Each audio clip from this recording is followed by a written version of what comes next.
বরাকে লোকসভা নির্বাচন সমাপ্ত হয়েছে। কাছাড় জেলা বিজেপির দলের 23টি মণ্ডলে গিয়ে দলীয় কর্মীদের কৃতজ্ঞতা প্রকাশের কর্মসূচির সূচনা করা হয়। এই কর্মসূচি উপলক্ষে অগপ দলের কাছাড় জেলা কার্যালয়ে মিত্রজোটের শিলচর লোকসভায় প্রার্থিতা আসামের মন্ত্রী পরিমল শুক্লবৈদ্য, কাছাড় জেলা বিজেপি সভাপতি বিমলেন্দু রায়, সহসভাপতি অমিতাভ রায়, অগপ দলের কাছাড় জেলা সভাপতি কবির আহমেদ বড়ভুইয়ার উপস্থিতিতে এক সভা অনুষ্ঠিত হয়।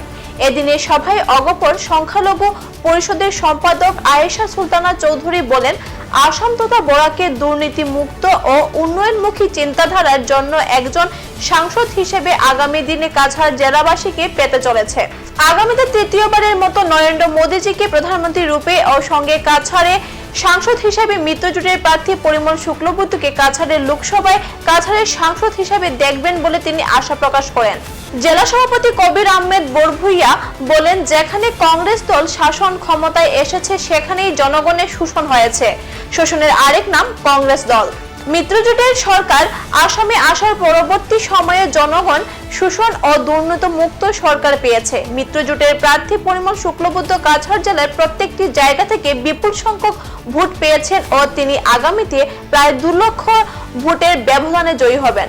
মিত্রজোটের প্রার্থী তথা আসামের মন্ত্রী পরিমল শুক্লবৈদ্য বক্তব্যে কংগ্রেসের শোষণের ইতিহাস তুলে ধরে বলেন, কংগ্রেস যদি জনগণের উন্নয়নের স্বার্থে বিরোধী দলগুলোর সৃষ্টি হতো না, কংগ্রেস লাঞ্ছনা, বঞ্চনা ও অত্যাচারের থেকে মুক্তি পাওয়ার উদ্দেশ্যেই আঞ্চলিক দলগুলোর জন্ম হয় এবং সেই দলগুলোই কংগ্রেস মুক্ত করার প্রয়াস চালিয়ে আজ সফলতার দিকে এগিয়ে যাচ্ছে। আপনারা যারা এখানে আছেন সবার সঙ্গে আমাদেরও পরিচয় হয়েছে। তার মধ্যে কেন্দ্রীয় কমিটির 3 জন আছেন, কবিতা আছেন আর দাদা আছেন, দিদি আছেন। সবাইকে একদিকে আমার শ্রদ্ধা, আমার নমস্কার, আমার প্রণাম। মূলত আজকে এটাকে কোনো সভা নয়, আমি বা আমরা এসেছি আমার দলের সভাপতির নেতৃত্বে। নির্বাচন বিগত হয়েছে, আমরা আমার সভাপতি দিয়ে এসছেন আমাকে প্রার্থী হিসেবে। আজকের দিনে অন্য পরিচয় আমার নেই, ঠিক আছে, সরকারের মন্ত্রী হিসাবে কাজ করে, কিন্তু বিগত নির্বাচনে প্রার্থী ছিলাম। আর আপনারা অক্লান্ত পরিশ্রম করেছেন, সব ঢেলে উজাড় করে দিয়েছেন, যতটা ক্ষমতা আছে।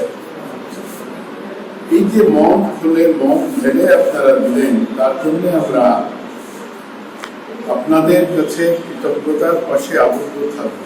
আর এই কৃতজ্ঞতা জানাতেই এসছি আপনাদের।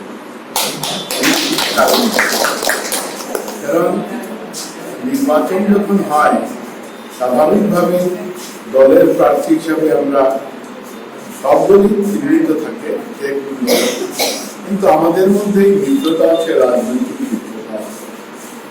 এই ক্ষেত্রে আপনারাও যেখানে প্রয়োজন, যেভাবে প্রয়োজন আপনারা করেছেন।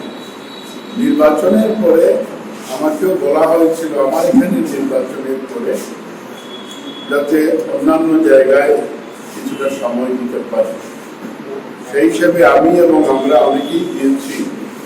আপনারা জানেন যে আমাদের অগপর প্রার্থী আছেন, ঠিক তেমনি করে অন্যান্য জায়গায় আছেন। আমি বেশি জায়গায় যেতে পারি, ধুবড়িতে গিয়েছি, গুয়াহাটিতে গিয়েছি। এই 2 জায়গায় যাওয়ার আগেই আমি কবিতাকে বলেছিলাম যে দাদা জানিয়ে যান। তিনি করিমগঞ্জে বললেন যে আমি আসার পরে একটা সময় করে নিশ্চিতভাবে আপনি আসবেন। গতকাল আমি গুয়াহাটি থেকে এসে দাদার সঙ্গে কথা বলেছি। খুব অল্প সময়ের মধ্যে আপনাদেরকে তিনিও খবর দিয়েছেন, আপনারা এসেছেন, তার জন্য কৃতজ্ঞতা থাকবে আপনাদের প্রত্যেকে। এখন বিদায় নিচ্ছি। পরবর্তী অন্য সংবাদ পেতে আমাদের সাথে থাকুন। ধন্যবাদ।